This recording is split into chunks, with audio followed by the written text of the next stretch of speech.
Hello, welcome back, or welcome if you are new to my booktube channel, Goddess of Gore. My name is Vix and I like to talk about horror, thriller, sometimes fantasy and occasionally sci-fi books every week. Today I want to talk about what I read for the 72-hour readathon Thrill Till the Weekend, which were in fact Elizabeth's from Reading Wryly's short horror story recommendations. So what did I read? And did I enjoy them? Let's get on with it.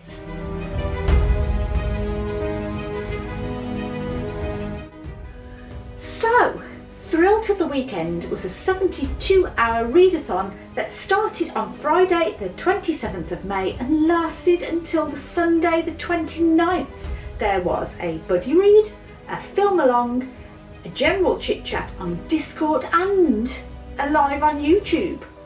Although I wasn't vocal on the Discord, it was definitely being used all through the long weekend and the hosts were present the whole time, and it did seem to be a lot of fun. So I can hardly say I was participating in the event really, since I didn't read the buddy read of The Missing by Kirsten Moglen. I didn't watch the film In the Tall Grass, and I didn't participate in the Discord other than to say hello, and on Saturday to say I was reading Elizabeth's horror short stories. That being said, I did have a lot of fun with the reads, and I am very much looking forward to taking more of a part next year. So, what did I actually read then? I did want to get through as many novellas Elizabeth had recommended as possible, and I will link her video in the description and above, but obviously there was only 72 hours and I did have to work on one of the days, but I did read 8 out of 9 of them. The 9th I will try to get to this month. So, in no particular order, The Grown Up by Gillian Flynn.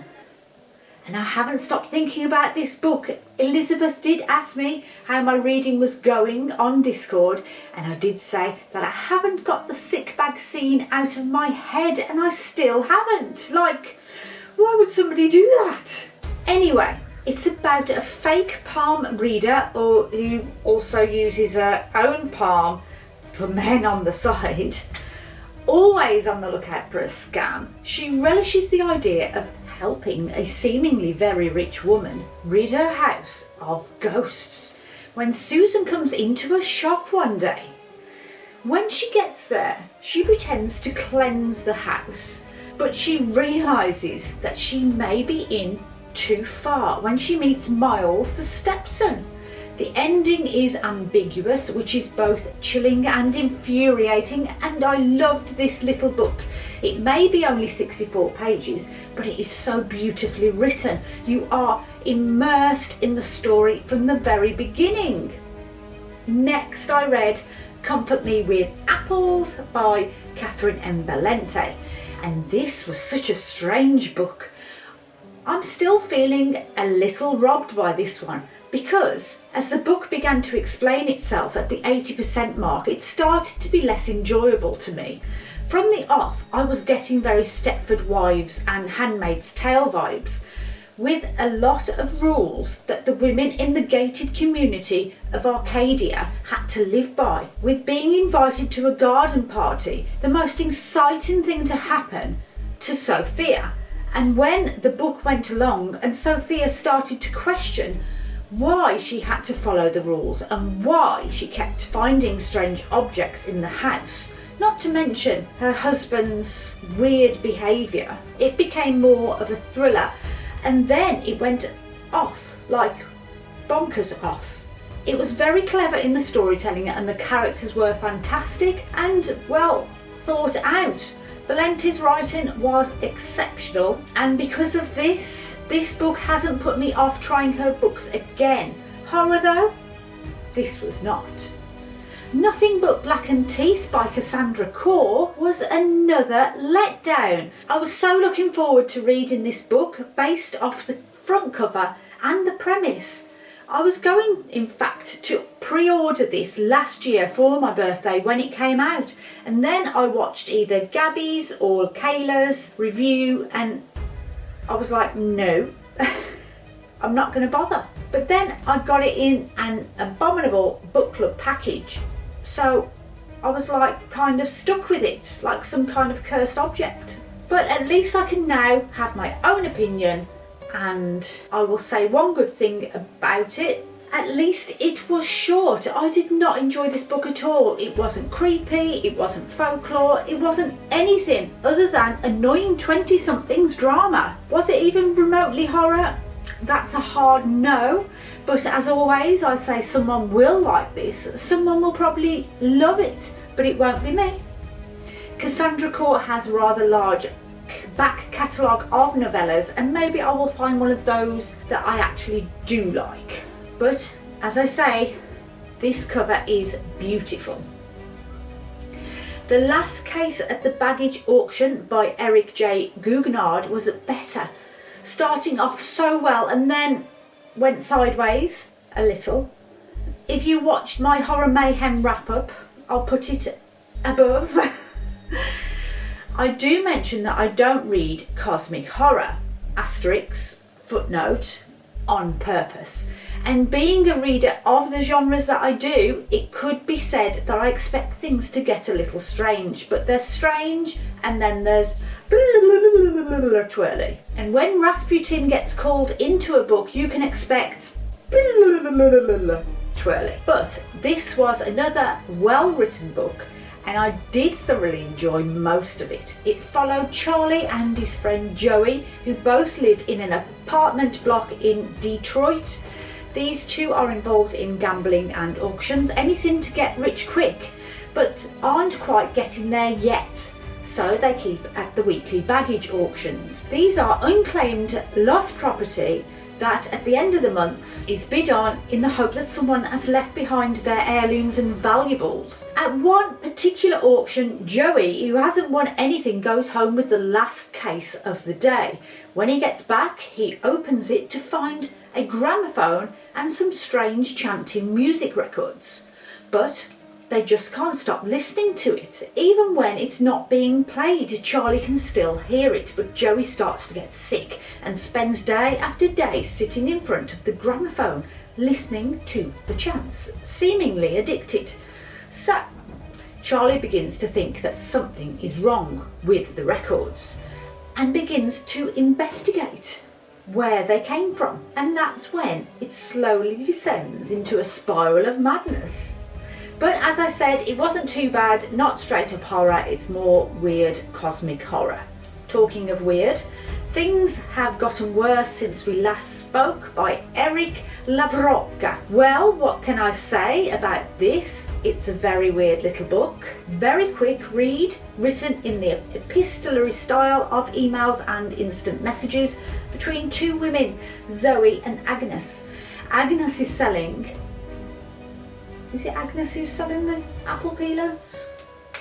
Someone is selling an apple peeler via an LBGTQ plus online forum, and Zoe wants to buy it, I think, Zoe. Agnes goes on to give the history of the apple peeler, so Zoe of course asks how come she wants to sell it, seeing as though it's such an heirloom. She tells her that she is broke and needs the money, so Zoe, seemingly very wealthy, sends her some money to pay her rent that month and tells her she should keep the peeler to remember her grandmother. Then the friendship takes off and Agnes seems to be a little coy about her darkest desires, and eventually it is revealed that Agnes wants to pay Zoe to be her submissive. Now, bearing in mind that this is a virtual relationship, it did escalate rather quickly, which seemed to make it the more extreme, and you begin to question if everything was okay in the world of Zoe and Agnes. The answer? It was not. The unhinging of one of the characters was genius, while the other seemed to wash her hands and tap out. I'm out. Blanky by Kaelen Patrick Burke was my first read of Kaelen's, and I have to say it was pretty good. Again, the writing was fantastic, but I was expecting a haunting, to be honest, and I suppose this was of a sort. And at the start I was thinking it would be like the part in the film of the play Ghost Stories. If you haven't seen that, you really should. The Martin Freeman story, and all the way through, Mr. Piddle, who is Freeman's character, became Steve in my mind. It was a book about Steve and Lexi, the return of Blanky, their dead child's blanket that they thought they had buried, with their daughter. And as the story goes on, more facts come to the surface about poor Robin, the child's death. And of course, enormous amounts of grief, so another win there. In the Tall Grass by Stephen King and son Joe Hill. I had never read this book before, only ever seen the Netflix film, and it is very different. I will add that the film was a buddy read over the weekend with a discussion thread on Discord too, but I didn't get involved in this. Yes, I have regrets. So the book is about a very close brother and sister, Cal and Becky, who are so close they could be twins. And at university, the sister becomes pregnant. The brother offers to make the massive drive cross country with her to their aunt and uncle's house, where she will stay until the baby is adopted. It is while on this road trip that they hear a child shouting from the very tall grass for help. They park the car and hear the child say that he was lost in the grass and he needed help getting out. Just before they step in though, they hear who they presume is the child's mother telling the boy to stop shouting because he will hear you. Pretty much after taking just a few steps, the grass disorients them and both become lost from each other and give up searching for the boy and his mum and instead have to search for each other. It soon becomes clear that the field is playing tricks on them, and without taking a step, the landmarks move with every jump they make to see over the tall grass. It pretty much gets worse and worse for Becky and Cal as the hours progress, and you think being lost and pregnant in a field of very tall grass is bad. Well, hold on to your tits because it's going to be a bumpy ride. It's a bit gory, lots of wriggling things, lots of sinister people. It was fab. Next was Turn of the Screw by Henry James. I have of course been told the story of this book several times over with adaptations throughout my life. The best being the 1999 and 2009 BBC TV dramas, and obviously there's hints of it in others. The Haunting of Bly Manor and the literally amazing The Innocents. But I have never read the original Henry James. When I opened the book and saw how small the text was, I went to YouTube and chose to be read it instead by Tony Walker. Now, please bear in mind this story was written in 1898 and maybe this book was terrifying at the time because it was a bit lackluster for me, if I'm honest, and very tame. There's lots of psychobabble about the book since it's been written, about how the governess takes a very large interest in the child, and we will pretend that's not an issue and just get on with the book's description. So, it starts on Christmas Eve with a group of friends telling each other ghost stories around the fire, but one of them decides to read a letter that he has just received from a young governess telling of her previous strange employment years ago. And so it begins with an unnamed governess getting a job to look after two children whose parents have died and are now in the care of their uncle on his estate at Bly Manor in Essex.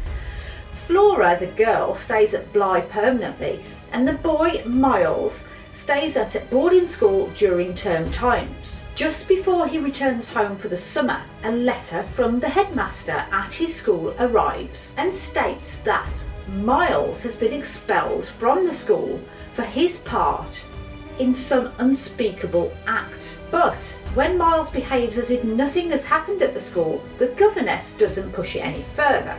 The governess starts seeing two figures around the grounds who the housekeeper, Mrs. Groves, tells her sound like the ex-governess and her lover, Peter Quint, but both are now dead. The governess, having studied the children's behaviour, is convinced that the ghosts have taken over their bodies since they were being so naughty and secretive, and sees her job now to save the souls of the children before it's too late.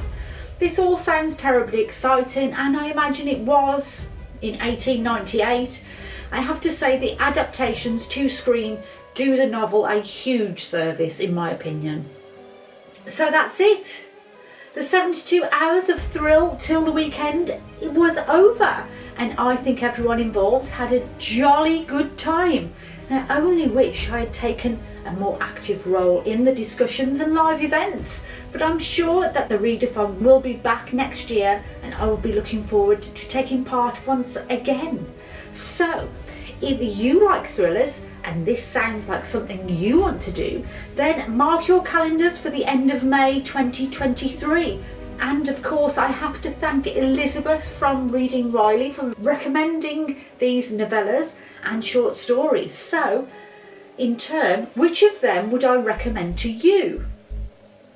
I would say The Grown Up by Gillian Flynn, Things Have Gotten Worse Since We Last Spoke by Eric LaRocca, In the Tall Grass by Stephen King and Joe Hill, and Blanky by Kaelen Patrick Burke. Thank you so much for watching. Like and subscribe if you want to. And remember, make sure you have done something today to deserve your eyes. Until next time, bye bye.